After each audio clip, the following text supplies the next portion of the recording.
Megastar Chiranjeevi గారికి ఎవరైతే మీ industry వ్యక్తి, మీ అందరికి మీకు చాలా ఇష్టమైన వ్యక్తి, పద్మ విభూషణ్ అంటే దేశంలోనే రెండవ అత్యుత్తమ పురస్కారం లభించింది. ఒక ఇండస్ట్రీ పర్సన్గా మీరు ఎలా ఫీల్ అవుతున్నారు? 100% ఇండస్ట్రీ వ్యక్తిగా చిరంజీవి గారికి పద్మ విభూషణ్ రావడం అభినందనం. తెలుగు జాతికి, తెలుగు సినిమా ఇండస్ట్రీకి గర్వకారణం. అలాంటి వ్యక్తికి, ఆయన కష్టపడిన వ్యక్తి, ఆయన కింద నుంచి పైకి వచ్చిన వ్యక్తి, అలాగే సేవా కార్యక్రమాలు, బ్లడ్ బ్యాంక్ ఎంతో మందికి సేవలు చేశారు. ఎంతో మందికి ఈ రోజు కూడా ప్రతి దానికి కూడా దాన ధర్మాలు కానీ ఏమిటి ఉన్న అన్నింటిలో ఆయన ముందుంటారు. ఆయనే కాకుండా వాళ్ళ కోడలు ఉపాసన గారు ముందుంటారు, వాళ్ళ కొడుకు ముందుంటారు. ప్రతి ఒక్కరికి పెట్టే చెయ్య కానీ తీసుకునే చెయ్యి కాదు. కాబట్టి అలాంటి చిరంజీవి గారికి పద్మ విభూషణ్ రావడం అనేది అందరికీ అభినందనం.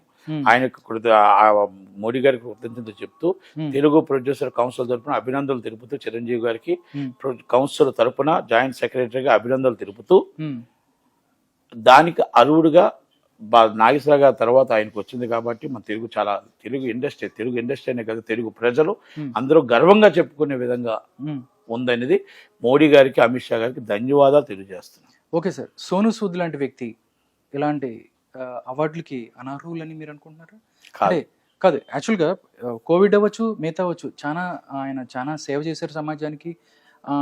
చాలా వరకు జనాల నుంచి వస్తున్న భావన సోను సూద్ లాంటి వ్యక్తికి అవార్డులు ఇవ్వకపోవటం అనేది, అంటే ఆయన కోరుకోలేదు, బట్ ఆయన అనర్హుడా అని అంటున్నారు. అది ఎంతవరకు కరెక్ట్ అంటారు?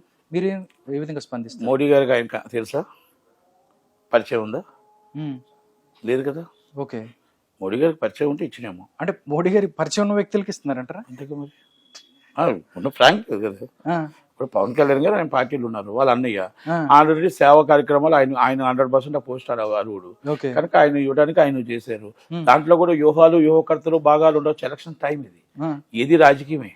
ఎలక్షన్ టైంలో చిరంజీవి గారిని చేసుకుంటూ కాపులు దగ్గర చేసుకోవడానికి ఏమో, సేమ్ అదే కాపులు దగ్గర చేసుకోవడానికి పవన్ కళ్యాణ్ గారికి సపోర్ట్ చేయడానికి తీసుకోవడానికి ఏమో, బీజేపీకి తీసుకురావడానికి, బీజేపీకి ఆయన ఛాన్స్ సపోర్ట్ చేయమని అడగడానికి ఏమో, అన్నీ అన్నీ ఏమోనే. ఎందుకంటే ఇక్కడ ప్రతివ్యూహం అమిత్ షా గారు, మోడీ గారు వాళ్ళకి లాభం లేదే ఏ పోస్ట్ ఎవరు ఏ పని చేయరు అనేది ఒకటి ఉంది.